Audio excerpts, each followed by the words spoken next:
How much do you lose from a week of doing nothing skating-wise? Well, I'd like to think that they are all able to do something workout-wise, be it at home or I don't. Are they allowed to go to a gym?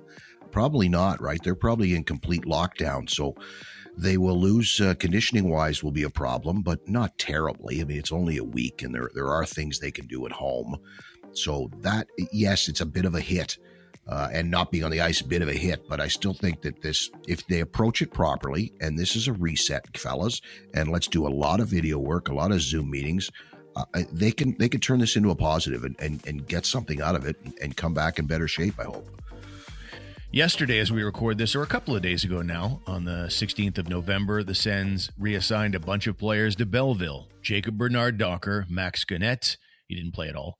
Dylan Hetherington, who did, Scott Sabourin, and Igor Sokolov. They all go down to Belleville. And the name that's absent from that list is Lassie Thompson. Were you surprised? I mean, given that nothing's happening here in Ottawa, were you surprised they didn't send him down? Now, it's just a feather in his cap that he gets to stay, and it seems like he's leapfrogged over Jacob Bernard-Docker, but at the same time, why not have him go down and play? Yeah, I mean, I will profess that I am not an expert on the salary cap and the CBA rules and regulations. I'm not sure if there is a number that is mandatory that they must have. But while you're in shutdown like this, I don't know that factors in. So it seems strange, especially when that Belleville was down to only 8 healthy bodies. You'd think that that Lassie Thompson would go back down with the rest of them. Yeah, I'd agree. Now, you mentioned it's better late than never that the Sens got a bit of a postponement here, but I think that there's no question that it is very late, and you see the effect that may be starting up here. The Vegas Golden Knights now have 3 guys in COVID protocol, and they were in Ottawa 2 weeks ago tonight when this thing all started to begin, and so Jonathan Marchessault, William Carrier, and former Senator Michael Amadio, they've all been placed into COVID protocol, and you wonder, I don't know, how much transmission can occur in a game. Maybe this is coincidental. Maybe they got it directly from the Ottawa Senators. Either way, it's not great optics, is it? No, and that was one of the things that struck me way back when. You remember the NFL was debating how they were going to come back or not come back. And they said that you got to wear a mask and you got to have social distancing and physical distancing and all that sort of stuff. But they're still going to play the game. So it's still okay for us to sweat and spit all over each other.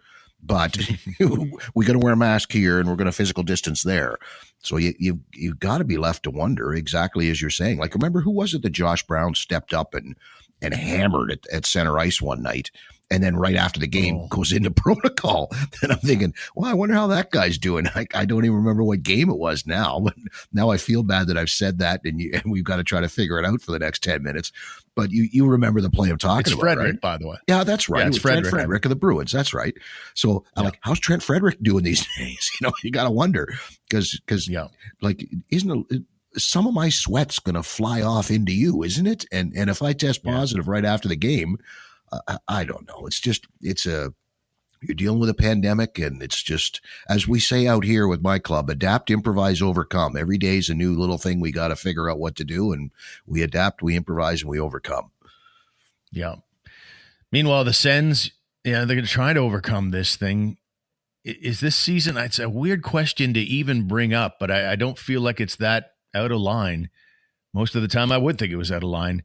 15 games, whatever it is, 15, 16 games into an NHL season. Can the Sens recover from this first month and change and turn this thing around a little bit? Because, I mean, it's just been a case of everything that can go wrong has gone wrong. And we're not just talking about COVID. We're talking about your number 2 and 3 centermen out long-term with shoulder, arm injuries. Like, it just, I don't know. I can't recall a season in Sens history that has started this way. Yeah, I mean, it comes down to now an internal evaluation. What was the original expectation or goal of the group? And that was never actually voiced to the public. And even if it was, I'm sure it was a different internal one as far as, making a playoff or competing for a playoff or this many wins or this many points. So we don't know what that was internally. But Mhm. Anytime you make plans, you make a yearly plan, you have to factor into that the ability to adjust and change things. So I would think, yes, internally, goals have changed. I wouldn't. The season's not a write off, because from a personal standpoint, individual standpoint, there is development that's going to happen with all of these players. So from that standpoint alone, that you can't write things off here. But is this team ever going to be able to get into a position where they're still going to compete for a playoff spot that you promised us? I'm not sure. I wouldn't think so. They're probably a little too far back now to even dream of competing for a spot later in the year. Yeah, I wonder what their headspace is like with all this bad luck and the losing that's occurred so far, because so many people going into the season were encouraged, and obviously I was, and I think a lot of people were, maybe not a playoff spot or anything, but further growth, further development, and then the record is what it is. They get the injuries, the COVID hits, and it's like, I wonder where their headspace is at, because not only have they been shut down here at a kind of an awful time, when they're going bad still, and they have to think about how bad they are to this stage. But meanwhile, teams ahead of them, they're going to be making the gap bigger between the Sens and themselves. So I don't know. That's why I think it's going to be a tough thing to get going again. Not only have you been off, but I think you're maybe not in the best mental headspace. They're already 10 points behind Tampa, who's got the third spot lock at this point. But Tampa's played less games than Ottawa. I don't know if you were aware of that. Tampa's got 10 points up on Ottawa with a game in hand even. So, okay, you're going to miss 3 games. Everybody's going to play 3 games or 4 even between now and when you're back to 100% of your lineup. That gap's going to get bigger. You can't concentrate on that gap. I mean, obviously, what you need to improve is you've got a winning percentage of about 300 right now. You've got a goal differential that is mid-teens negative. Those are things that they need to concentrate on internally, individually, and collectively as our group. We need to get better, and let's not even be looking at what everybody else is doing. Because, like, let's face it, even Buffalo's over 500 for crying out loud. Like you're not making it in this division. So just concentrate on things amongst yourselves and make things better as a group yourselves. At the moment, points-wise, Detroit is holding down one of the wild card spots. Geez, yeah. And they've played 4 games more than everybody around them, mind you. But that's a team that 2 years ago was one of the worst teams we've seen in years. Like, they were something like 25 points behind everybody in the National Hockey League. So Jersey's right there.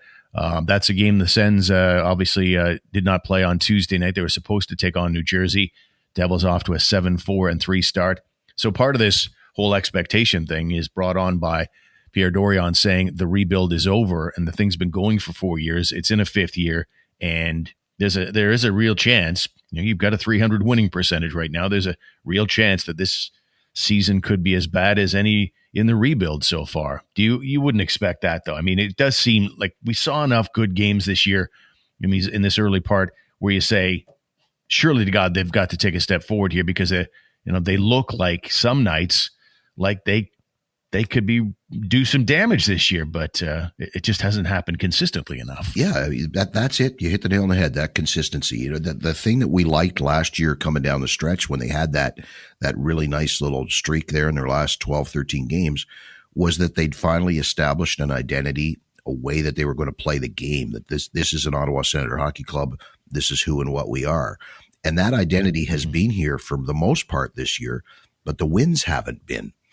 And that's a whole other thing. We're playing the right way, as DJ has said it many times. We're close, but wow, eventually close isn't good enough anymore. That's another thing we've talked about on here is the idea of expectations, the idea of patience versus frustration. It's easier to be frustrated than it is to be patient, and it's getting easier and easier for people to jump on the frustration train and jump off the patience train.